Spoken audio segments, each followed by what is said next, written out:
Do you know why some paintings are so exclusive and expensive? Mostly because of its power to make you feel somehow curious about that drawing. Sometimes making you wonder what is the emotions behind it. For example, do you already stayed face to face to a painting and with the feeling that it is staring at you? Wherever you go, left or right, its eyes are following you. Isn't sound creepy, don't you think? There's some portrait paintings that this can be noticed, and one of the most famous is Mona Lisa. And not only that, Mona Lisa has another aspect that stands out, making her the most valuable piece of art in the world. At first glance, the protagonist of the most famous painting in the world seems to smile. If you turn the look or look from a different angle, her smile fades. When she reappears, it's another kind of smile. And this goes on, making you even more intrigued. Do you want to know what is this and why it has a correlation with the world economy nowadays? That's what we are going to talk about in today's video. If you're already enjoying this mysterious content, hit the like button, subscribe, and turn the bell icon to be notified. So let's unveil it. All the secret lays on sfumato. Do you know what is this? Sfumato is an Italian word meaning turn to smoke or vapor. That makes softening the transition between colors, mimicking an area beyond what the human eye is focusing on or the out-of-focus plane. It is one of the canonical painting modes of the Renaissance. Around 1503 and 1519, Leonardo da Vinci achieved this ambiguous effect with the use of sfumato. With it, he blurred the lines surrounding Mona Lisa's face. No matter how many times you look at her, you don't quite know what's going on. The post-pandemic economy is comparable to the Mona Lisa. Every time you look, you notice something new. Following the turmoil in the banking sector, many analysts believe the global economy is on the verge of a hard landing recession. Few seem to predict a no-landing scenario in which the economy is unaffected by rising interest rates. A popular view at the beginning of 2023 that eliminated the widely held belief at late 2022 that a mild recession was certain. In other words, forecasting has never been so difficult. In 2022, analysts' range of expectations for quarterly US GDP growth has been twice as wide as it was in 2019. The word uncertainty appears more than 60 times in the latest World Economic Outlook in IMF, roughly double that of April and October 2022. When the bank run broke, no one had the slightest idea what the Federal Reserve would do with interest rates. Some investors expected a rate hike, others no change, others a cut, and the upcoming meeting seemed just as unpredictable. In March 2023, at the last monetary policy meeting of the European Central Bank, its president, Christine Lagarde, was blunt about the role of her institution and said, "It is not possible to determine at this time what the way forward will be." Official statisticians struggle to understand the picture. It's normal for them to update their estimates of everything from GDP to employment as more data comes in. GDP revisions in the Eurozone are 4 times higher than normal. In March 2023, the UK Statistical Office released huge revisions. The release showed that actual business investment was in line with its pre-pandemic level, not 8% below as previously believed. Also in March 2023, Australian statisticians more than halved their estimate of productivity growth in the third quarter of 2022. That year, the U.S. Bureau of Labor Statistics, known as BLSE, issued revisions to its estimate for non-farm payrolls of 59,000 per month between the first and third estimates, compared to 40,000 in 2019. So, what is happening? Maybe the world is just more volatile, or maybe is due to the recent events in the past year. Like Europe has seen its biggest war in 7 decades, where the ongoing conflict between Russia and Ukraine has had a significant impact on the European economy. There are also the supply chain disruptions, a banking run, and an energy crisis, due to the fact of Europe heavily relies on Russian gas. One way to draw a comparison is to consider the idea of uncertainty. The Mona Lisa's enigmatic smile and the way her eyes seem to follow the viewer create a sense of uncertainty and intrigue.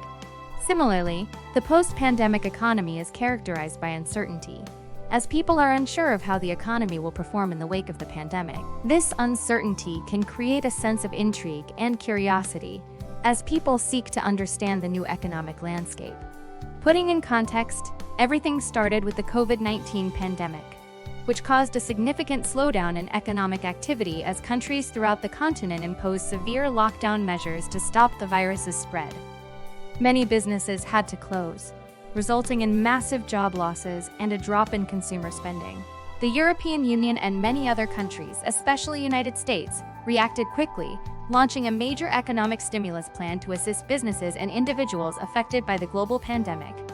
Loans, grants, and other forms of financial assistance were included in the package, with the goal of keeping businesses viable and preventing broad bankruptcies.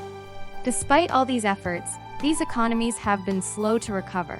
As I said, the pandemic has caused massive disruptions to supply chains, leading to shortages of key goods and services. This has driven up prices, further dampening consumer demand. Moreover, the pandemic has exposed many underlying structural weaknesses in the European economy. In particular, it has highlighted the need for greater investment in healthcare, research and development, and digital infrastructure. Looking ahead, all these stimulated economies are likely to face continued challenges as it seeks to recover from the pandemic. However, with the right policies and investments, there is reason to believe that the continent can emerge stronger and more resilient than ever before. Another huge change that misleaded the perception of world economy scenery refers to the amount of the population to reply surveys. The pandemic intensified a trend in which an increasing proportion of the population refuses to participate in official surveys. The response rate to the survey used to determine job opportunities in the United States has dropped from about 60% just before the pandemic began to around 30%. In the United Kingdom, for example, the labor force survey response rate was roughly reduced. Some businesses were forced to close during lockdowns. People lost the habit of filling in the questionnaire. It may also have increased mistrust in the government, making people unwilling to help statisticians. Data variation is likely to rise as response rates reduce. They can also lead to preconceptions. People who stopped responding to surveys appear to be less prosperous than those who continue to do so, inflating income.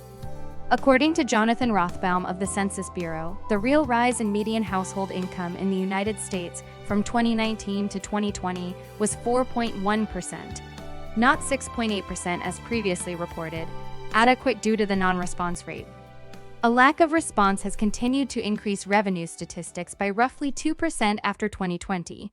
According to a report by Omer Sharif of the consultancy Inflation Insights, addressing non-response bias might have also contributed to recent substantial revisions in U.S. income data. And another correlation that affects the way we shape reality is the disparity between hard and soft data, objective measures, such as the level of unemployment, and subjective measures, such as people's expectations of the future. Normally, the two types move in sync. Right now, they are far apart. The soft data appears to be in a recession, while the tough measures point to a decent expansion. The divergence may reflect people's discomfort with inflation. In the rich world, prices are still up 9% year-on-year. Investors and statisticians will better understand the global economy during periods of volatility and inflation. As the effects of the pandemic fade, so will the seasonal adjustment distortions. Economists have already made progress incorporating alternative data into forecasts, helping to overcome the problem of diminishing responses. But this is little consolation for governments and companies that need to make decisions right now, or for people who are simply trying to keep up with the news. Don't be surprised if the world economy remains tomato for a while yet. Overall, the current global perception is one of uncertainty and volatility, with many people and businesses struggling to adapt to the new reality. While the specific factors contributing to this perception may vary from region to region, the underlying sense of instability is a common thread that unites many people around the world. Moreover, as we continue to adapt to the post-pandemic world, it's crucial to remember the importance of resilience and adaptation. The ability to adapt to change is key to success in any field, whether it be business, education, or personal relationships. As we continue to face new challenges and disruptions, we must remain flexible and open to new ways of thinking and doing things.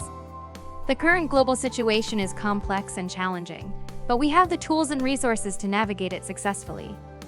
By staying focused on the things that matter most, such as our values, relationships, and cultural products, we can weather the storms of uncertainty and emerge stronger on the other side. That's it for today, guys. Thank you so much for joining me in this exploration of the world economy and its impact on our perceptions and experiences. I hope you found this interesting. If so, please give us a like and don't forget to subscribe for more thought-provoking content. See you next time.